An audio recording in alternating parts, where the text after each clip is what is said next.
Well, to talk about this developing story now, joining us in the studio this morning is the Director General of the International Institute of Professional Security, Tony Ofoyetan.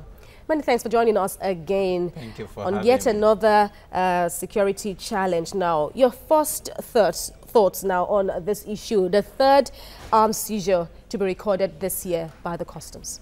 Well, I'm not surprised. I think I've said it severally here. There's no major deterrent step that have been taken by the government. And don't also forget, like I said previously, that importation of arms, they are not done by the ordinary Nigerian. They are not done by paupers. They are done by the wealthy, the high and the mighty, the well-connected. So it's not surprising to some of us.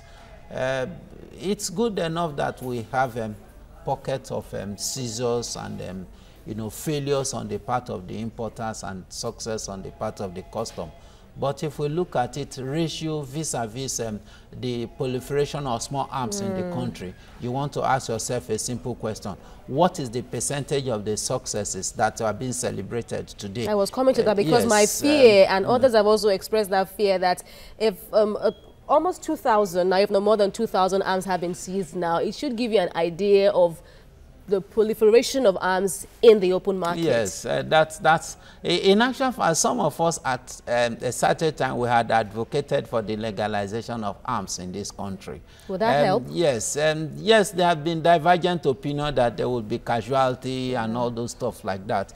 And the argument is that as we speak now, the volume of illegal arms in the society is so enormous to the extent that it is you and I that obeys the law that becomes vulnerable. Why? Because the law did not ask you to bear arms. But those that dares the law, that counts the law as inconsequential, they are not only importing, they bear arms, they distribute arms, they arm their soldiers, they arm their people or their political thugs and all those stuff like that. They arm them. I'm afraid I may be deviating now, but yes, we should look at, the wider consequences of this major discovery now.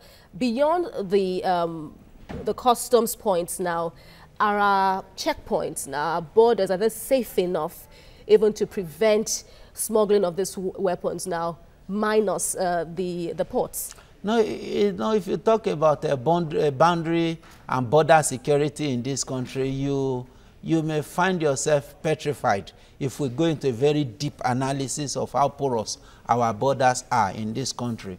Importation of arms through border are done through every means. You have the woman that is carrying something that looks like farm produce. On top is yam. Underneath it are arms and ammunition. You have the cattle rearers that are coming in, and underneath their cattle are arms and ammunition. You have even the trucks, the local drivers that ply those routes. Inside their sack are arms and ammunition. Now you have every means and strategy through which what you see as farm produce at the periphery, when you look underneath it, or you see gari, or you see all those things like that, underneath it are high level of stocked arms and ammunition. It's more or less like a daily reoccurrence. I've been privileged to travel up north, for example. I gave the example here when I was in one of the borders, I think it was in Castina or so, and you just see people going. There was not even a single policeman on a custom or anybody. Recent. Yes, and people were just going like any other normal route, and it's supposed to be an international boundary. So major loopholes yes, now. But even the custom has been able to identify the fact that they have more than 2,000 illegal routes.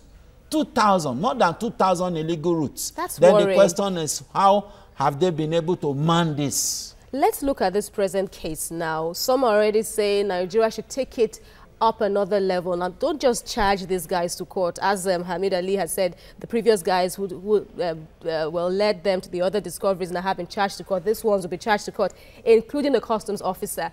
But then, what should Nigeria be looking at now in taking this to the next level with Turkey? It's still the same country where these arms come from.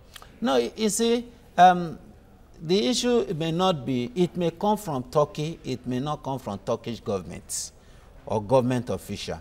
Don't forget that Turkey is so also... So diplomacy cannot rise. It's not an automatic conclusion. It may not be an automatic thing, except you link it to the government. Right. It's just like maybe somebody, a criminal in Nigeria, perpetrating crime in another country. You can't label it against the country, as it were. Indeed. The only challenge is that Turkey is, you know, is prone to terrorism.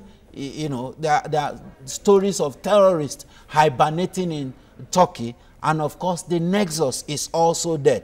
Now, if you look at that nexus, it becomes highly worrisome. That why would such arms be?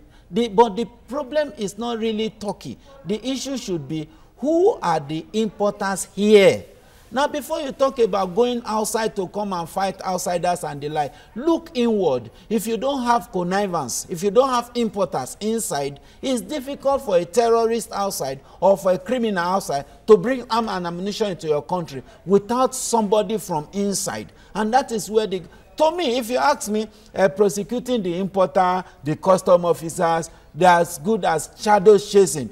The main thing is, who are those that actually imported? If you prosecute these people, if you convict them and all those, and the major importers are still sitting... Would it be hard to find these major importers? It is not hard. It's just that maybe they are so big, they are in the National Assembly, or they are state government, or they are in the presidency, and because they are in such exalted office, it's a tall order for Hamid to now begin to look at how to pursue them without getting a presidential fiat. I hope you understand. And don't forget that we're in a democratic administration. Peradventure, that person has a political clout, and the president wants to look and say, this person can give me 10,000 votes. Now let's look at how to use political whatever. So there are many narratives and variables. But the fact remains that it is not these people. It is the source. Not cutting the tree. If you want to really remove the tree, uproot it. And it has to be the source itself. Right. And that is the major concern for Tony Ofoyetan, the security analyst there. Many thanks for joining us. Thank you very much for having me. We appreciate it. It's a pleasure.